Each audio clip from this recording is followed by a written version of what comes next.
Es que las reglas normalmente no son malas, es cómo se implementan. Ajá. Porque vaya, si nos vamos a ese artículo 1, nada de lo de en este artículo 1 se cumplió por los gobiernos después de la firma del acuerdo de Chapultepec. Nunca. Pero te doy un ejemplo. O sea, el presidente del año pasado, al final del año, firmó la política de integración económica de la micro y pequeña, de la microempresa, que esa es la ruta hacia la formalización. Y una de las cosas se basa en 4 marcos. Cuatro ejes: el marco legal, la tramitología, el conocimiento de gestión empresarial y la inclusión financiera. Pero solo concentrémonos en el marco legal. Tú sabes que los umbrales de IVA se establecieron en una ley llamada el Código de Comercio hace 50 años. El Código de Comercio no es malo. Es la administración de la actualización de ese Código de Comercio lo que está malo, y eso lo hacen los hombres. Que no se haya actualizado para ayudarle a las empresas a cumplirlo es donde está la falla. Entonces, obviamente, una de las cosas que hay que hacer es actualizar esas leyes, esa constitución. Hay cosas que están totalmente desfasadas en leyes y en constitución. Y eso es lo que se nos olvida. El marco legal que fundamenta la estructura de nuestro país, ese Estado de Derecho, tiene que ser dinámico. Tiene que tomar en cuenta, bueno, ahora ya las cosas se hacen por internet, ya no se hacen por papel, ¿verdad? Una pregunta, yo que no soy abogado y soy rebelde contra los abogados, y una pregunta que yo siempre tengo, y no debería de ser el mérito del caso el que manda, en vez de un tecnicismo. ¿Cuánta gente no es condenada por un tecnicismo cuando el mérito del caso está bien claro que sí fueron culpables? O al revés, ¿cuánta gente fue condenada por un tecnicismo cuando el mérito del caso era que sí eran honestos? Ahí es donde un abogado tiene que ponerse la mano en el corazón y decir, realmente estoy aquí para impartir justicia o para asegurar que algo se haga. Pero regreso al punto que quería hacer. Es sumamente importante que la estructura política del país se maneje bien, pero en particular en relación a los objetivos y las obligaciones que tienen esos políticos. Algo me queda sumamente claro a mí, es que el presidente Bukele, los 5 ejes que él está trabajando son esos mismos 5 obligaciones que están en el primer artículo de la Constitución. Y el que toca ahorita es bienestar económico. Por eso, en eso tenemos que irnos concentrando ahorita. El pueblo tomó la decisión el 4 de febrero de renovarle el periodo al presidente para otros 5 años y de ahí de renovarle el peso a la Asamblea Legislativa para otros 3 años. ¿Por qué? Yo creo que el pueblo sabe que todo eso va en la línea. Es que estamos hablando de una transformación. No podés actualizar el marco legal del país sin tocar la Constitución. Y el marco legal, yo no creo que podés hablar con un solo abogado que te diga que el marco legal de El Salvador está correcto. Todos te dicen, es que esa ley, o aquella ley, o es que aquella cosa. Entonces, hay que actualizarla. Y el meollo de todo el marco legal, de todo el Estado de Derecho, es la Constitución. O sea, yo vi tu programa el otro día, que tenías al expresidente del Banco Central de Reserva, Acevedo, tenías también a Walter Araujo y tenías a Julio Valdivieso. Y el tema que estaban ustedes hablando casi todo el programa era que era lo más importante. Y yo creo que Giovanni lo puso bien puntual. Consultarle al pueblo es lo más importante. Okay. O sea, yo creo que si algo tenemos que asegurar, y Félix lo decía en todas las entrevistas antes de volverse vicepresidente, es que la clave está en acercarle el Estado al ciudadano. La partidocracia se metía de por medio y le servía de interferencia y no llegaba al bien común, el bien común no llegaba a la ciudadanía. Pero si el ciudadano está empoderado, un ejemplo típico, si tú estás como presidente y te querés reelegir, pero estás haciendo mal trabajo, pues una revocatoria de mandato a mitad de tiempo te pone quieto. Sí. O sea, ¿qué mejor contrapeso hay que eso? ¿Y quién mejor para tomar la decisión de quitarte el poder que te dio que la persona que te dio el poder originalmente, el ciudadano? Sí. Ya tenemos tres cosas bien claras. Ajá. La realidad creo que ya nos habló más que suficiente. Primero, los partidos políticos no son quienes deberían de dar la línea del país. Ah, muy bien. Segundo, los magistrados del Tribunal Supremo Electoral son jueces y deberían estar dando jurisprudencia electoral, no administración. Ya vimos las cantidades y medias cuando un juez trata de administrar. Entonces, aprendamos la lección.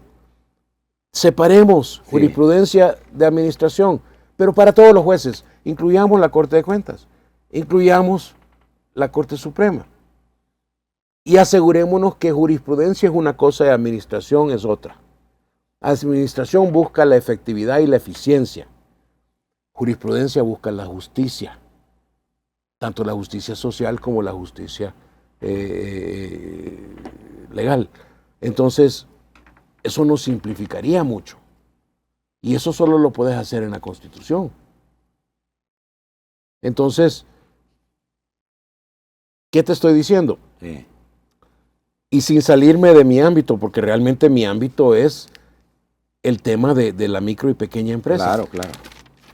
Para que la micro y pequeña empresa sobresalga en este país y se vuelva exitosa, las condiciones tienen que estar puestas para que ellos sean apoyados.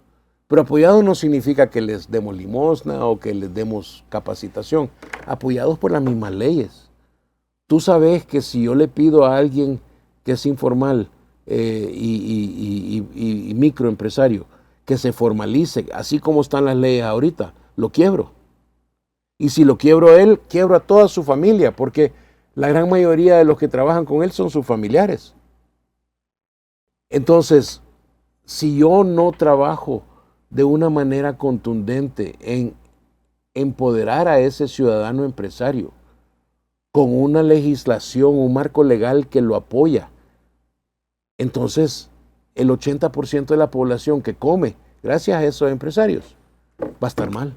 La conversación, con todo respeto, yo no sé qué canal de televisión ha estado viendo Carlos, lo aprecio, tengo ratos de conocerlo, no concuerdo con todo lo que él opina, porque creo que él es de la escuela que protege lo que estaba. La vieja política. La vieja manera de hacer política. Interesante ver a los dos hermanos como uno viene de la escuela vieja y ya se modernizó y el otro sigue entrampado en esa escuela vieja. Pero lo que sí me queda sumamente claro es que la conversación de la reforma constitucional se comenzó hace 3 años. O sea, esto no es un tema nuevo. Es un tema que se ha ido discutiendo y los medios han tenido amplia oportunidad, especialmente los medios de oposición, de tratar de desacreditar las reformas propuestas. El presidente recibió las propuestas de parte del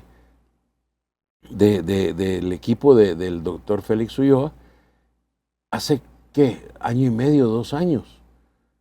¿Y qué ha estado haciendo? Ha tenido un equipo de gente evaluándolas y analizándolas. Entonces, en base a eso, yo creo que tiene toda la potestad de meter sus propuestas para que esta asamblea lo tome como una decisión. Pero vaya, el poder se lo das a la población. Porque la población es quien eligió a los diputados. Entonces, yo honestamente, yo personalmente creo que te faltó una tercera opción, sí, que es para actualizar el marco legal, para fomentar la transformación y la refundación de la República que se está haciendo, la coyuntura en la que está el país. Y hay muchos elementos de la Constitución que no están acorde a lo que está sucediendo en el país. O sea, imagínate, por 200 años ha habido tanto trabajo de quitarle ese poder a la población y que otros decidan por ellos. Y ahora que el pueblo ya comenzó a tomar sus propias decisiones, la gente salta y se asusta. Por supuesto, que se va a equivocar de vez en cuando, se va a equivocar de vez en cuando. Entonces actualicémosle el marco legal de tal manera que tenga una revocatoria de mandato. Que sea consultado más a menudo, para que el pueblo pueda decir, híjole, sí, hombre, me equivoqué, cambiemos porque no está haciendo buen trabajo. O sea, yo aplaudiría un cambio como ese, porque ahorita estamos atados de las manos, lo elegimos y estamos trabados por 5 años, ¿verdad? Mira cómo estuvimos con Sánchez Serén. Sí. Mira cómo estuvimos con Funes y sabíamos que el baboso se había robado un montón de dinero mucho antes de que habían pasado los 2 años y medio. El que no sabía es porque tenía los ojos cerrados. Sí. Mira con Saca. Entonces, ¿qué pasó? Estábamos con las manos atadas del pueblo. No podíamos cambiar la realidad. Y entonces la pregunta es, ¿quién es el dueño del país? Y esa palabra soberano, no hay nadie más que el pueblo, el ciudadano, el soberano. Entonces hay que empoderarlo y hay que darle un marco legal acorde a su lugar. Pero que por 200 años la gente ha querido tomar decisiones por él, está claro. Y nadie me puede contradecir eso. Desde el primer acta de independencia hasta hasta el 31 de mayo del 2019. Hasta entonces. Quien está opuesto a todos estos cambios es el que no quiere perder sus privilegios. O el que tenía protección de alguien que tenía privilegios. Yo recuerdo, alguien me decía que si querés sobrevivir en este país, tenés que tener un padrino. Yo creo que eso está cambiando. Y yo creo que lo que el presidente Bukele está demostrando es que no necesitas un padrino. Es más, ya ni siquiera necesitas a los Estados Unidos para que la embajada te venga a decir cómo manejar tu país, que era lo que sucedía antes. Y lo bonito es que los mismos Estados Unidos ha ido reconociendo la soberanía de El Salvador. Sí. Y eso yo le aplaudo al presidente. Nada me dio más orgullo que oírlo en su último discurso allá en Washington, en Nueva York. Tengo de que se atreven a comparar a Venezuela con Venezuela y Nicaragua con El Salvador. Hay una gran diferencia. Una sumamente gran diferencia. Llámalo dictador si vos querés. Pero ninguno de esos otros dos, que sí son verdaderos dictadores, tiene el 94% de aprobación del pueblo. Y ninguno ha recibido 85% de la votación en elecciones que todos han dicho han sido justas y limpias. Que fueron canteadas por el Tribunal Supremo Electoral, eso es otra cosa. Pero no hay nadie de ninguno de los observadores que está diciendo fraude. Entonces, ¿qué significa eso? Que 85% de los que fueron a votar, votaron por el presidente. Contame de alguna dictadura de esas de verdad alrededor del mundo donde ha habido ese volumen de gente votando por ellos en elecciones libres y limpias. Y estas elecciones tuvimos una gran cantidad de candidatos. Desde los que ofrecían sopa de patas hasta los que ofrecían corvos y de todo. Kumas. Sí. ¿Pero qué? La gente los evaluó a todos y dijo, no, gracias. Yo quiero al presidente Bukele. Porque él está trabajando ese artículo sagrado de la Constitución y para mí sí, yo no aprobaría como ciudadano que me cambien ese artículo y el primero.